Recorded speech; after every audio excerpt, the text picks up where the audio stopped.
This segment is sponsored by iChiro Clinics and Peak Performance Integrated Medicine. Now is the time to book an appointment and see what Dr. Michael Quast and his integrated approach to helping patients might do for you. And Dr. Quast is with us now. How are you? Good. How are you? I'm doing well too. This is kind of an interesting topic we're talking about today. You call it faulty movement patterns. And I think this is something probably a lot of people do with the best Yeah. of intentions, right? Yeah. So we're learning new stuff all the time, right? People don't, I think, realize that, but new information, new data, new research all the time. And so one of the things we now know is when you have an injury or a trauma, the muscle and tissue that's injured, your brain will often take that tissue out of play, put it on the bench, so to speak. So it's not being used because it's hurt. This can then create a faulty movement pattern, or what a lot of people have heard about, like a compensation pattern. Yeah.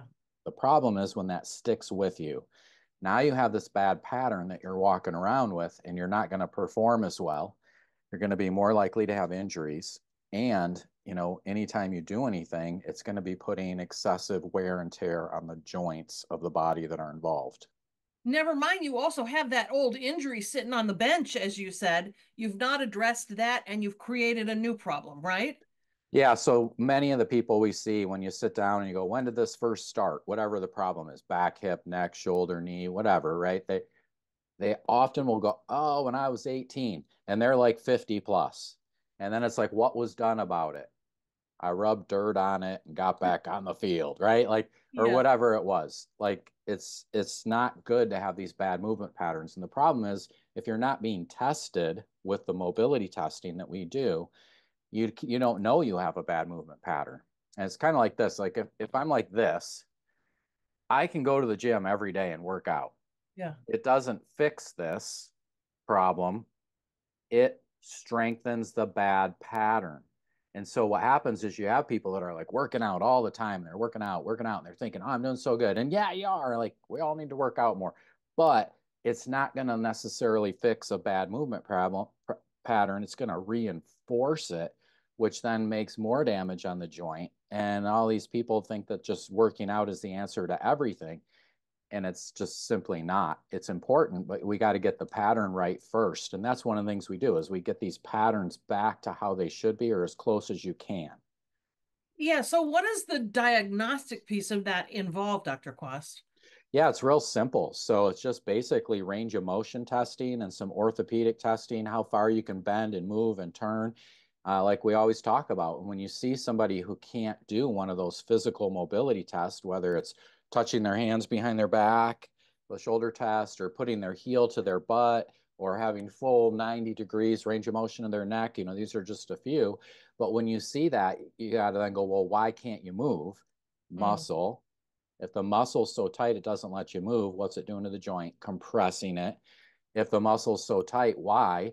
Oftentimes it's a pattern that your brain has adopted, and we have to re-educate that pattern and get it back and restore that motion and mobility so you can have the quality of life that you want. Mm. And in fact, all that time in the gym spent trying to fix whatever it is that's painful, that is super destructive. Yeah, it can be. I mean, it's like such a catch 22, right? Because if I have a bad pattern and I'm just really stressing it over and over and over, I reinforce the pattern, and I'm going to cause degenerative change in the joints.